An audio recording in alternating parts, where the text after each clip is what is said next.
Hello. Just gonna run through how we try to fix some problems with the Singer machine and Singer Confidence. It's just a compilation of a lot of things we've done, and that's because we didn't know what we're supposed to do. But the problem was that when I was sewing with the zigzag stitch, it wouldn't hold one of the sides, so it would just like rip open and to be one straight line. And then at some point when I was doing a single stitch, then it was just unraveled itself, so it wasn't holding. It was catching the first bottom thread, but then it wasn't, like, literally the only thing it should do, it wasn't sewing.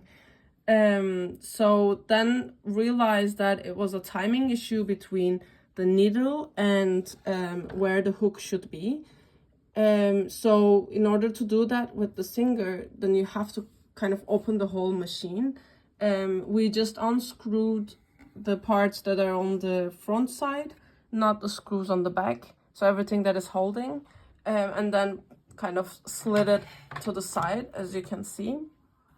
And the way that you adjust it is that since it's attached, and when you're turning, then when the needle goes down, it's the bottom part is also moving, but we need to first kind of loosen this up so it doesn't move. And then the way that you do it is here. This is one of the smallest ones, and it's this hook, and then there is another one. Just a second. Ugh. Yeah, there is this one and this one. Then we have to loosen them up, basically. And when you loosen them up, then you can move this metal part. And honestly spent a lot of time trying to figure out where exactly the needle is supposed to be. And we'll try to kind of zoom in as much as possible to show where the needle is supposed to be. And maybe, try to go like this to show where the needle. But the idea is that when your needle, can you hold it? When your needle is going up, like it's down, and then when it starts going up, then the eye is just under the hook, and it needs to be on the left side all the way, because then you make sure that your timing is okay in each position. But as you can see, this is how it is. And while we were doing, and then once you're done, you just need to put the screws back and then tighten them up again without moving the bottom part.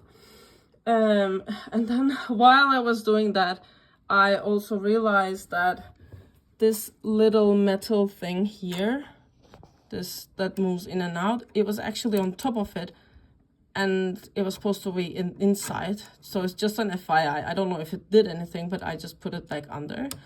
And then realized that when this was turning, the needle was actually hitting to the back and making a very small like click sound when it was passing, so it was touching.